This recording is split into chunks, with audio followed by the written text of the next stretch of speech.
My name is Ron Paul, and I was born in January 28, 1950, in a conditional hospital, the old hospital, not the other one on Turnout.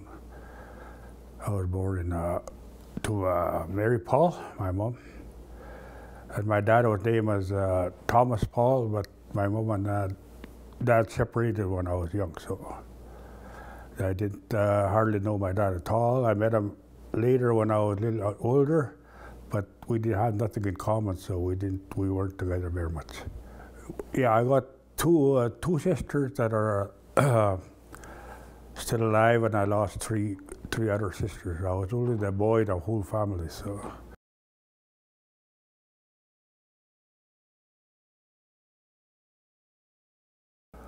Well, there's not too much I remember from the age of 5 and under. I don't think, maybe a few memories, but I can't say I really remember anything. But I remember a little bit when I was 5, 6 years old that I lived in James Smith Reserve with my grandfather and my uncle's house, my mom. We lived in the southern part here. They used to call it Chicago, but they changed it to New York Road now. So, so that's where I grew up, mostly in the south end part of the reserve. So that's where I knew most of my relatives lived around there. So that's where I spent most of my younger years. Till I was about, first I'll tell you, I went to school in the old school way up on the south end over there. I don't know what it was called, but there were two schools on the south end by the church, where the church is located now, but a little bit south from there. And that's where I went to school when I was about 8, 7 years old.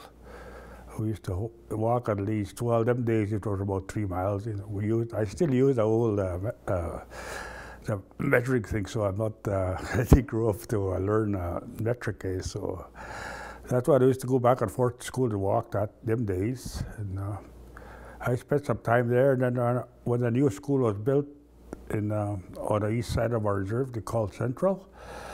I don't quite know what year it is, but that's where I went to school there for a couple of years. And then from there, I was about 8, 9 years old, then that's where I was put in a residential school. And I don't quite know how it came about, but all of a sudden, it was one summer day, I remember that we were all taken to our town called Canistino, and we met a bus there, an old, rickety old bus that a bunch of us young people got into. Well, I didn't know where we were going in the first place. We were just told we were going someplace to learn something, but we didn't tell us where and how long we'll get there. So we traveled, I don't know how many hours in them days, because the old buses, they couldn't travel as fast as on the old highways. But I know it took a long time, and I see a lot of suffering while we were traveling. Even though I was 8, 9 years old, I was trying to look after my little sister that came with me.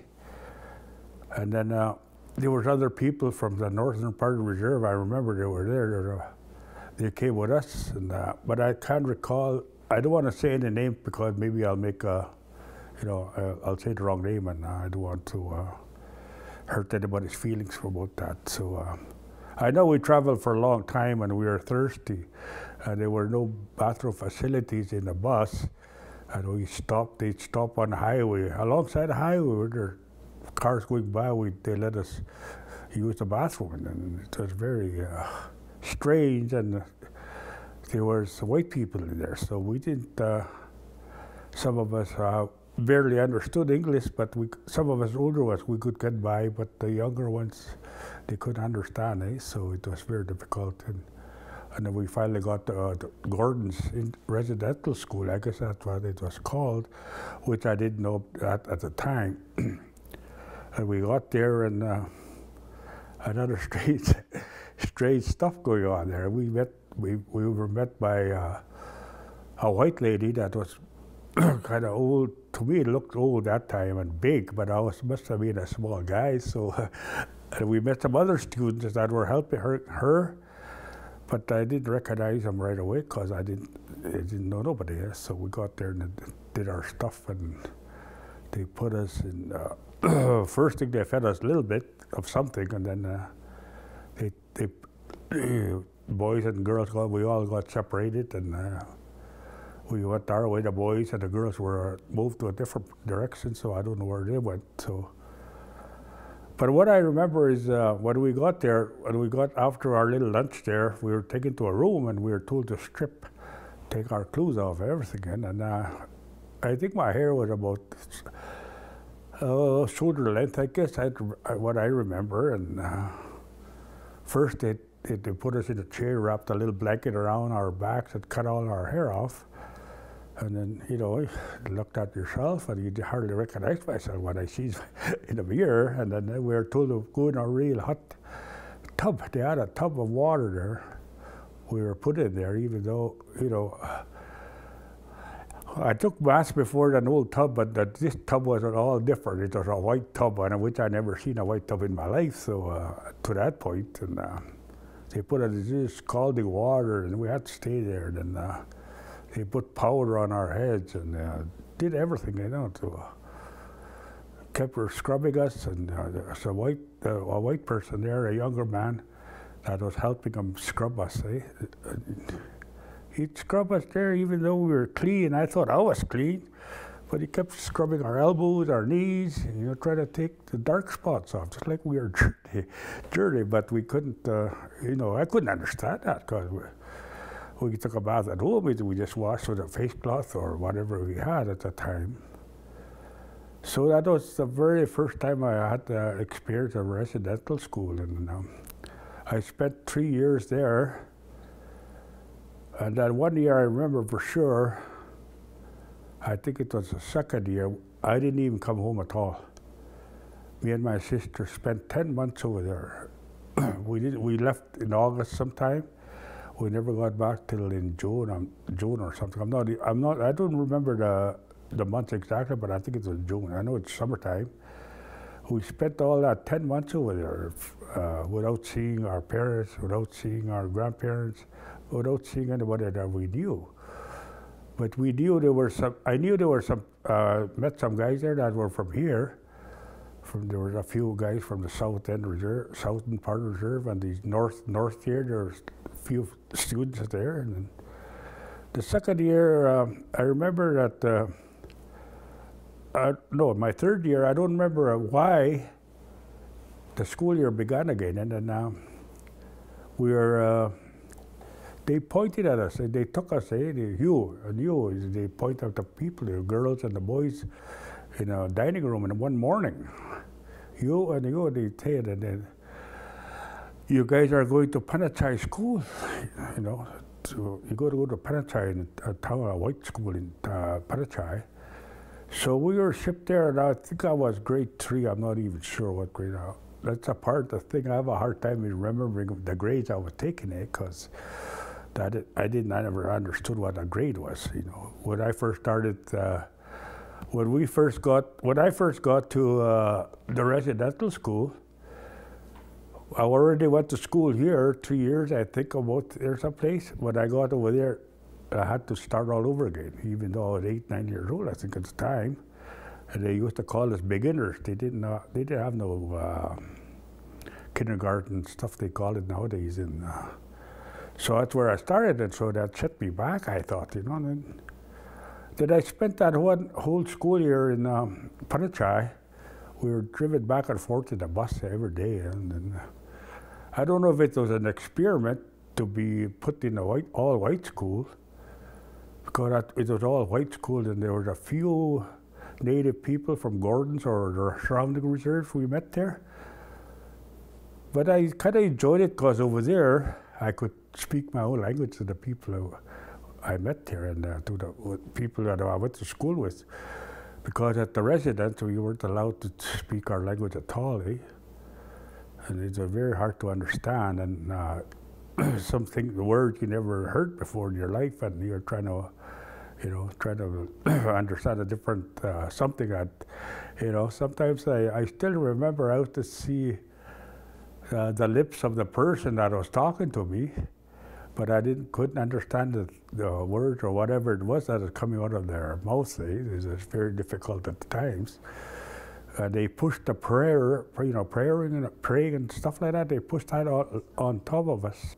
we had to pray quite a bit over there, which adds another new thing to us, the native people that went to school, because at home we'd go to church, our own native church is here, and we knew to pray, but the way I understood prayer was we used to pray in Cree, so, but when we were praying over there, we had to pray in English, which again got stuck again. I didn't know what I was supposed to be saying. Am I doing it right? Or, I don't know if the Creator understood me or not, but at least he must have knew I was talking to him. So all these things, it's hard to remember. And there's a lot of stuff I just don't want to remember at all, I don't want to bring back that feeling, that hurt, and the old feelings I had when I was a kid. And it's hard for me to speak up, even though I went to different places where you can speak up on what happened to you in school and things like that. And I just want to keep that to myself. Like, I don't want to let it pass it on. But yet people tell me you have to let it out. But everybody else thinks different, And maybe it's easier for some people to relate back to it and remember that.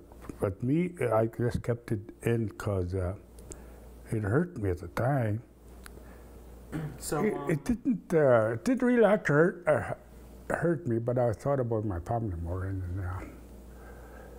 So I don't know what happened. I thought I was done school, and I thought I'd be back to day school again, and then something happened again, and then I was transferred to Duck Lake Residential School.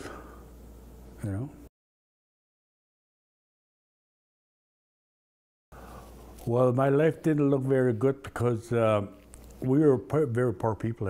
We weren't. We had the basics and everything, but.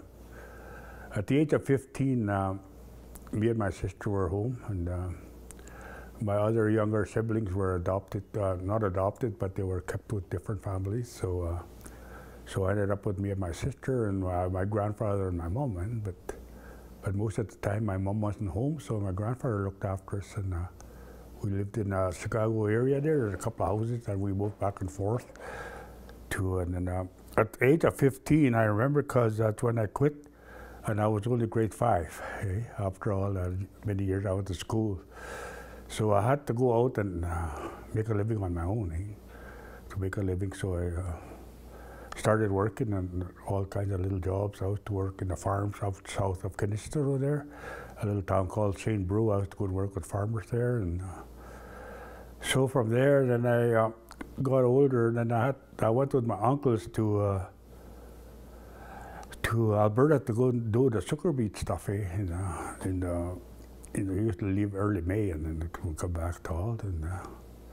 We spent more time over there as young people, me and my sister. But she kept going to school, but I was out, so I was on my own.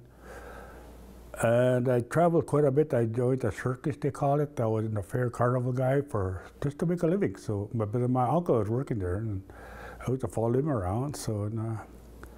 And at about 16 years old, I found my own job. I worked in a farm, potato farm. I was working for a Japanese company. So I stayed there for quite a long time, maybe. Well, I'll just jump back till I was 18 for sure. I stayed with the farmer and worked with him. And then that's when I met my wife in 1968. We've been together since, and that'll be 50 years in October. So we got married in October, but we met before that. So then we traveled back and forth. Then I came back to Saskatchewan. I just couldn't stay in Saskatchewan, so I didn't want to get out of there because there's nothing here. Once you got here, you had nothing. After your money was spent, you had nothing else. And them days, welfare was very little and whatever. And then. So we went to Flin Flon for a year, worked over there in the mines there for 1 year. So my wife was pregnant at the time, and we came back before we had our first child. That was 1974. So we came back, lived in the reserve for a while. We didn't because we were used to living out by ourselves. We didn't like depending on nobody else. So I went back to that farmer I used to work with. I went back to him, and he hired me, and I worked there about 12, 13 years, and then I worked a few other farmers, and kept working there. And then all of a sudden, my kids were born. They were all born in Alberta, so we bought it back. We tried, we bought it back to res. We lived in Tacocoop. That's where my wife was from. So we lived there with his parents, and we lived here with my uncles and them. But you know, the rooms were pretty tight them days because the houses were filled up with other people, and there with children, or you know. And then we decided to go back to Alberta again for a while. But I did, and our kids grew up over there till I don't know what they were. Just about teenagers when we moved back again. But we lived in PA, and then we got into the welfare system in Saskatchewan government, I guess it was. We got in there for a while, and then I don't know. I couldn't survive. We couldn't survive, so I went looking for jobs, and I did all this other stuff. There were jobs available, and I went to try to pick up my try to get my GED. And I went to school there and tried to educate myself, and you know, so people would say, "Hey, get educated, get a job." Well, what the heck? I got a job, but you know, it's all labor, right? So we lived there back and forth like that for quite a while, and then as I got older, about you know, something I don't remember, but we got back, and I had some good jobs and everything like that. And my family was well fed, and you know. We got them, the kids go to school, then I got some other jobs here and there because I didn't have education, I didn't have a trade or anything, but I knew quite a bit of everything else, whichever kind of job I had, I learned fast, so we made a good living, and you know, and then I got, then again, well, they were about 14, 15 maybe. And then we went back to Alberta and tried again, But everything's changed, and it didn't seem that way. I drove truck for a while. I used to drive truck from a little town called Vauxhall, and I go all the way to Edmonton, the town, Lacombe it's called. I used to go and haul potatoes back and forth, you know, three trips a week, and I used to leave at 2 o'clock in the morning to get back till 5, So I had a lot of experience, a lot of truck driving, and so we finally moved back, and we stick around, and we finally got this house here in James Smith to where we're living now. We'll be living there about maybe 26 years or something, I'm not quite sure. So right now, at the moment, that's where we're living, and me and my old lady. And then I lost a daughter, and now we're keeping her kids, We're keeping 3 of the kids she left behind, and we're going up 2, and 1 stays with her sister in PA, good school there. So we're trying to, you know, get their education not like the way we had it, and it's a tough living, but we're surviving that, and so I got involved with the res here quite a bit. I did, you know, I volunteered to do stuff like that. I grew up and helped the res any place I could. And first, I started with the churches first time. I used to work with the churches, clean their yards, you know, every summer, and help the reverends and do all kind of little stuff just to, you know. And then I moved on. One day, I'm not exactly what year that was.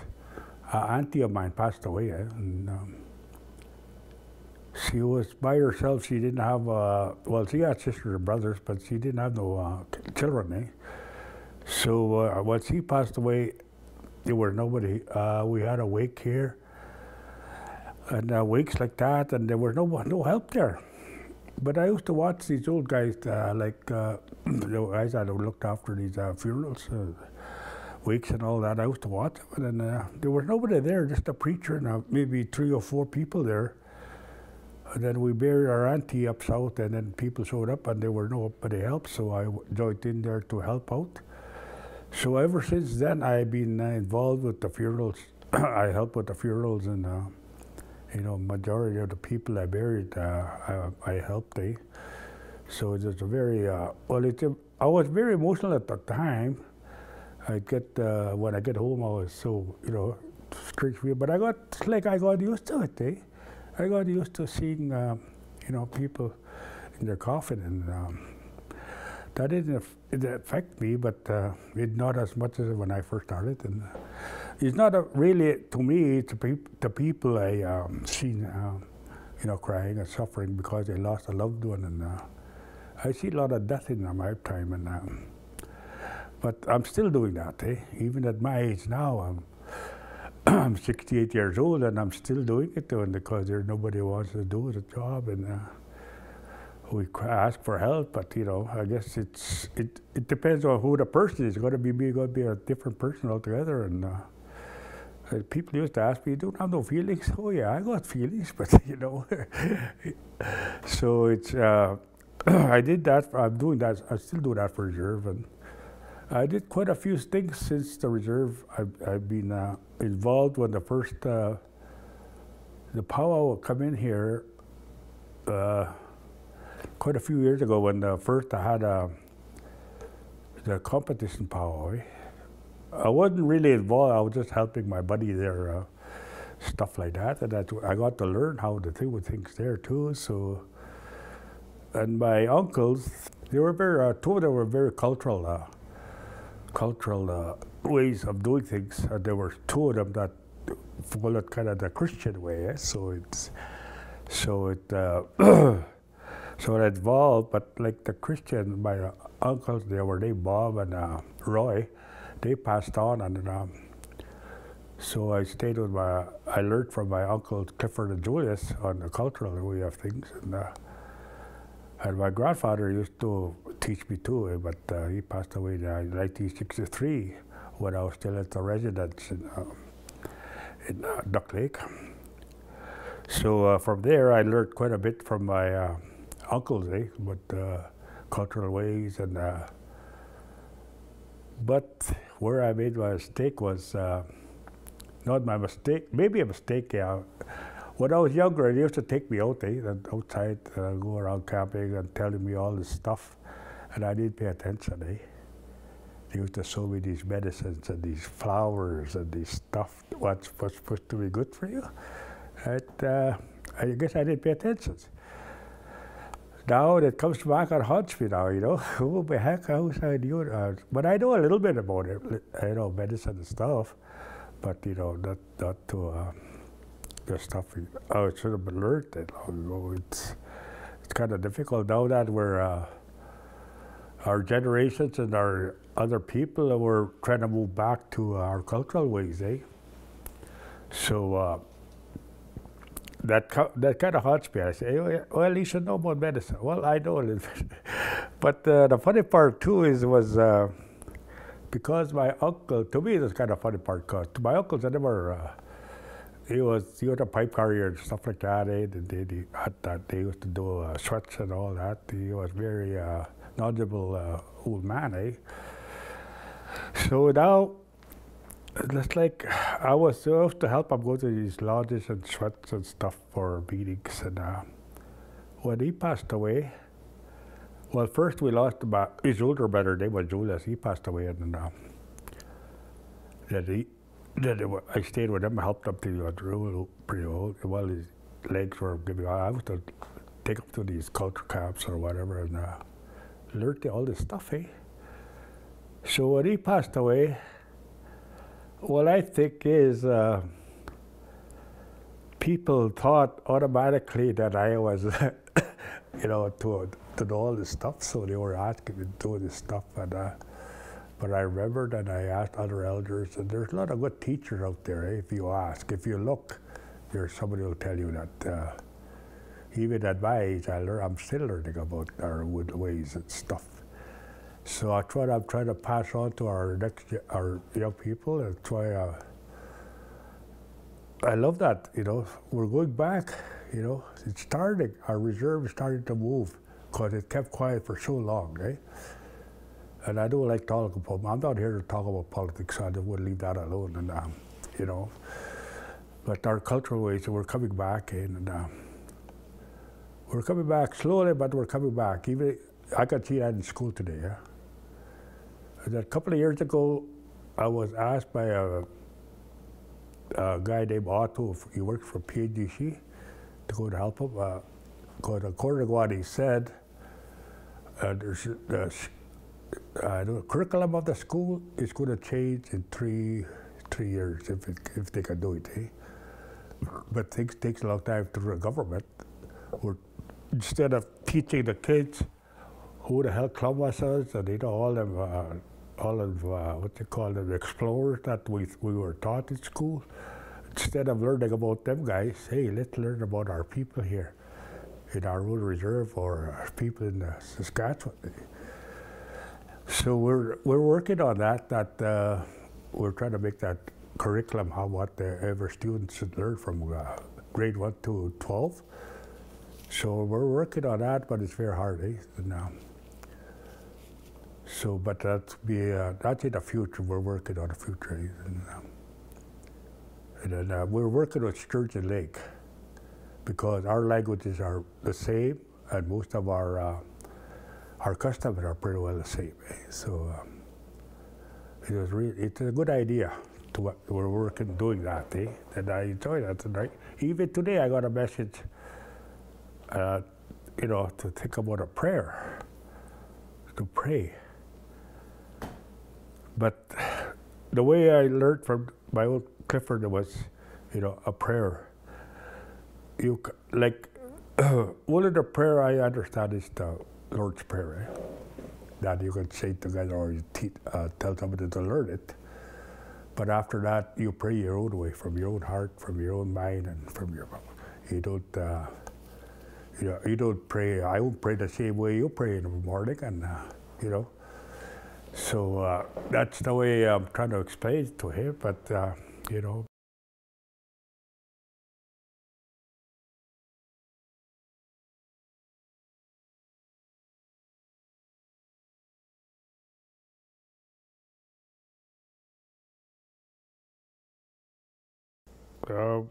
we were talking about the POW stuff, and then when the first there were other people that were doing the traditional POW, and that's where I kind of learned from. And then from there, I learned from there, and I didn't bother at all to get involved right away. And then later on, but I used to attend POWs. I drove my kids all over Saskatchewan to go and attend POWs, all kinds of POWs. Some of them are traditional and some of them were competition. But me and my wife talked about it, and then we ended up saying, hey, let's teach our children about traditional POWs instead of competition days. I'll just go back and say 6 years ago, I think it was 2012, the old man talked to us, and he talked to the chief.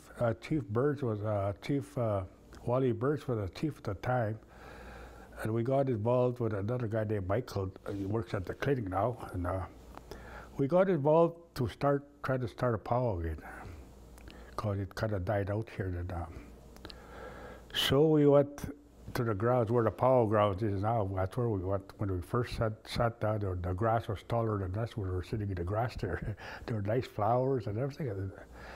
The old man told us this is where our tradition is coming back. Sure enough, we started. And we said our prayers, and she blessed the ground, and we started from right there. And me and my buddy named Abby Bustos, and we started that. We were first ones to get not elected. We just seemed to be the persons that worked on it. Well, we said when we talked to the elders, well, let's go back to this. We'll make it traditional POW. So okay, we will. The funny part is, after we selected the ground, we had Abby. We talked about it, and I said, "Well, how big will our arbor be?" Oh my goodness! And they said, "Cause we've seen some, but we never figured how big to make one. So, let's say make it 100 feet, 100 feet right around." So me and Abby went out there with a real piece of twine or this yellow rope there, and then we got our roller. We were measuring it by 3 feet at a time, and we finally got 100 feet. And we put our stake in the middle where we'll start our circle from. And, oh my goodness, we weren't prepared. We were there with a really small little axe, and we had to get stakes. So we're putting where the push will be. It was so funny, to me and Abby, and one guy would run in the bush and go chop a little stake and things like that. So we made our route, and we were where we figured every pool was. We made our south, and the directions where our the openings would be. Yeah? So so that's where it started, and gradually we started, and some guys worked on that arbor during the winter over the year, and all of a sudden it was standing up there. And, we worked a little harder, and then we made a little sound booth there and all that together with another little booth there for selling food. And we got our flag poles up and our teepees, and the first year looked pretty good, eh? But we didn't have no power though, right? And because the power, and we didn't have no sound system, so we had to hire a sound system and all that stuff. And it costs quite a bit of money to run a powwow, It's not cheap at all, because we give every dancer some money every night there. So instead of competing for the money, everybody gets a little piece of money. So that way, because the way I understand most of the competition powwows, just the top 3 or top 5 get paid. So but this way everybody gets a little bit, eh? And we feed up their rations and stuff. We did all this stuff. Gradually our powwow is building up now that we're, I think it's 7 years now. We're up there, eh? The crowds seem to get bigger. And the money keeps little comes back, but some years hardly anything comes back, so we have to raise money and stuff like that. And we finally got power hooked up there last summer. Now we got power to the arbor, and we could have power to some of the camps there. We made a camp for the elders where they stay, so they'd be kind of quiet and without kids running around or security. We have there's 5 of us involved. There would just be an Abby, and Abby was the president. I was vice president, and my daughter was the secretary. Cindy was the secretary, and Roby was what to call it? I think she was. Excuse me, it's hard to remember sometimes. She was the ration lady, and then our secretary, our treasurer was Sandra Burns. She still is, and but it changed a little bit. Some of the girls quit, but there was a lot of women that helped us. There's more women that were there to help us than men, eh? But there was a lot of men that volunteered to fix we got our power suits up and all that, and they cost a lot of money too. So it's cost money to run something, even though it's doesn't matter what you do, it costs money anyway. So. And we improved. We're improving. At first year, there weren't hardly any young people, young kids like I'm talking about, junior dancers, little kids. And it grew up as we go. We're getting more kids. A lot of interest. They're getting interested. We bought back their trainers, and now they're coming in now. Well, it was nice to see you. And we order different things every year, right? For different, like we ordered the Oman one time, and we ordered the veterans, and we order something every year, like the youth, and we picked the theme of the year, right? And we do that, and we follow all these cultural things. We don't cut across or anything. We have the elders, we smoke the pipe, and we give a feast. All this stuff that's protocol, I guess they call it, and we follow all that.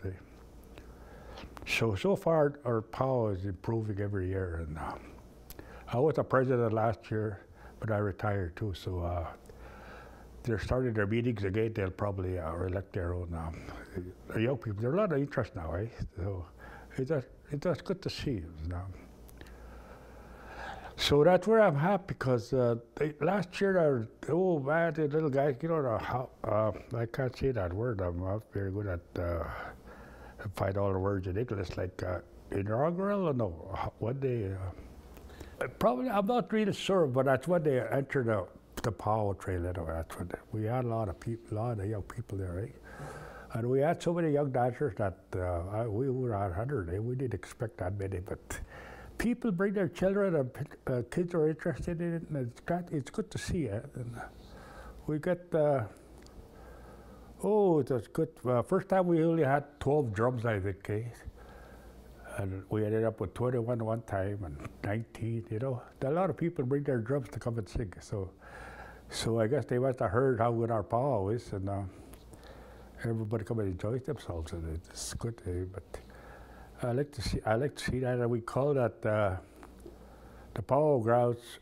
We named it after the old man that asked us to start this. His Indian name is Pesageo Saskahuteo. That's what his Indian name was, his given name. So that's what we call our powwow grounds. There's a sign on top of the hill there. So that's what we respected them. So we gave our powwow the powwow name in Cree. So we get a lot of elders from the reserve here that work with us and our guidance. You know, it's a wonderful feeling to see our culture coming back in our reserve here. It's good to see everybody comes around. They have practices here. In our reserve, it's changing.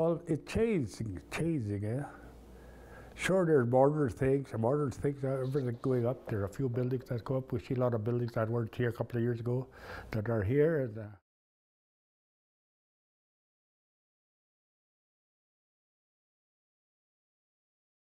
so after the powwow, like everything changing. That's like it's in a positive way. There's people like these young people that help out. There's youth programs starting and stuff like that. It's growing, and kids are getting interested in. But it's in some places it's kind of slow. But you know, we can't. You know, like everything else, nothing is up there right away. So we try to teach our kids, like in school, they're taught some songs and stuff like that. And we have, I think there are 2 drums in the reserve. I'm not quite sure. And we hold all these. There's quite a few round dances during the winter, during the season. So that's where the kids learn, and it's good to see that. You know, it's good to know that some of us, all of us, take interest in our kids and our future. And it's good to see. I get that good feeling with my heart to see these young people coming out and enjoying themselves. It's not. Sometimes everybody say, "Hey, it's all negative." It's not. It's go out there and help. Go out there and do things. Don't be out there being a critic or something. So it's good to help our children in a positive way. You know, I know it's not a perfect reserve we're living in, but we have to have a start, and we lost a lot of this stuff long ago now, but it's coming back, and it's good to see for us older people, see that our children, our grandchildren, our children coming back to our cultural way of thinking, not doing things. Because some of the stuff in the cultural we have to change too. We just can't do that. To me, anyway, the old things like the way they were done, because it's impossible to do that nowadays. But me, I'm a cultural man, and my uncle gave me a pipe, so I'm a pipe man, and my pipe came from the American side. I would give it to an old man in the Kawakatush. And from that old man, Kawakatush old man gave it to my uncle. And my uncle had 2 pipes, so he passed it on to me. So her daughter got his old pipe now. there's a lot of stuff. It's not just powwow. There's other stuff that goes on too, because not all kids are interested in powwow and stuff. There's other activities for other children for their age groups, and there's a lot of young people that work here. Like there's ladies that teach sewing and beading and all that stuff, and there's guys that show drum songs and stuff like that. They're learning from it, and it's good to see. And there's quite a few elders that help out, and it's. I guess that's what we're here for, right? To teach, not to teach, but to talk about our ways of, things that happened long ago. Like I said before, we can't do everything that we did long ago. So it's even me, I'm learning, because all the stuff, even the stuff you're using right now, they were nothing like that long ago. So we didn't have no names for stuff like that, in the Cree language. And it's good to now we can hear it on some radio stations, Cree stations, that they're using. They make their own words, their own what they think the words would mean. And so it's good. It's positive. You know what? I enjoy this. I enjoy working here for the community. I try to do everything in the community. I work with school. I work with the health board. Try to get involved. I'm always trying to. I'm not sit at home type. I'm trying to help with the community, because the community gave me a reserve to live in. Because I was from Waterarrows, but I transferred here, and they accepted me because my mom and all my other relatives were from here. But just the name changed because my mom married a guy from Waterarrows, but I had a hard to stay there. So I'm so grateful that I was accepted in the reserve here, even though I lived here all my life, and I lived here longer than most of the chief and council that are here right now. So that's I love about that, and it's nice to try to help people out. And there's it comes back to you, It comes back to when you help people, when you need help, there's people there to help you, So I don't push religion. I don't push our culture. I just try to teach and stay even. And that's the way I learned. Be respectful. There's some words that I follow with my ways of teaching, and I'm glad people respect me, because it gives me a purpose to keep pushing. Even though I had a heart attack here last fall, I'm still trying to help people out there. That's a funny feeling when you don't know if it's your last breath, And I was riding the funny part, the ambulance, I was riding out of my house. We were getting to the road there, and my house was the last thing I see it. I was thinking, I wonder if that's the last time I'll see my house. But nowadays the doctors and medicine is so great. It's good, and so I survived that. So I'm glad, and I thank the Creator for that. That's why I hold a feather, and the feather. Why I hold a feather is to help me. So the Great Spirit will guide me. I don't make mistakes, or I say things from my heart. I don't, make up things that I'm trying to say. And that's what my grandfather, my uncle used to tell me, hold a feather when you speak. Some of them use a talking stick, but I rather hold a feather when I'm talking. So, especially, this is my first time I did this, really. I did it in a short interviews, but I did interviews over the radio and stuff like that. But you don't know who you're talking to. It's glad to see I'm facing somebody I'm talking to, so I can, I could see your reaction. And, it's good, and I really thank you for asking me for this interview. And I was talking about it with my wife the other night. And, hey, what am I going to say? What am I going to do? Because I didn't actually know, and that's why I asked you what you were going to say. So. But our reserve is really coming up, not just, like I said, not just cultural ways, but there's a lot of new buildings, a few houses coming up now that are good, it's good for our place here. You know. I know we had some rough times, and we had some bad roads and all that stuff, but you know, the Creator, you know, if you don't give up, He's there to help you. So I ask people to believe in the Creator, or believe in what you pray to. You know, and I don't give up. Whatever you do. Sure, most of us would. Sometimes we fail. I fail a lot of times. But like I say, get up again, try it, you know. Like the white man says, if you fall off your bike, get back on it. So, but we didn't have no bikes. We had horses when I was growing up, so I was to get back on a horse. So it's just, I'm really glad I'm here, and I hope what I said a few will help some people in the future, and what I say, and like I said, I'm not a teacher, but I help lots even. A lot of fun, Try to teach Cree. Cree is our language, and I had a lot of fun last night when we were having our Cree bingo there, saying these numbers. But you know, that was very fun, and it's good to see people laugh. Oh man, that's the best thing, you know, to be. You know, instead of being grouchy, some guys you try to talk to, they'll give you the finger, But you know, what the heck, that's there. You know, it didn't hurt me, I think. But so I'm just about ran out of what I was saying, but I'm not very good at the interviews because you know, I don't know what you. Maybe I just I'm better talking Cree than English, so you know. Because Cree, English is my second language, to me anyway. So, so it's good to. But I thank you again for inviting me to be here with you to talk a little bit what I know about the reserve, and I'm just here to help people out. I'm not, you know, I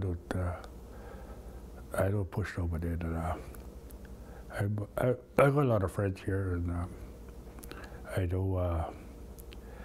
People believe in what we're doing, and if you believe what you're doing, something will come out good out of it. Maybe not what you expected, but something will come out. Always come out. So that's why I say, like, maybe you must have heard this before. You know, it's like the Creator that you open your eyes in the morning and you're healthy and good. Thank the Lord for the day. Thank the Creator for the day He gives you when you lie down. So, you know, it wasn't for Him. You know, that's my belief. So I'll just edit up. I'll say a few words in Cree for the. Probably the elders will listen or maybe watch what I said, and they'll understand. And upsies.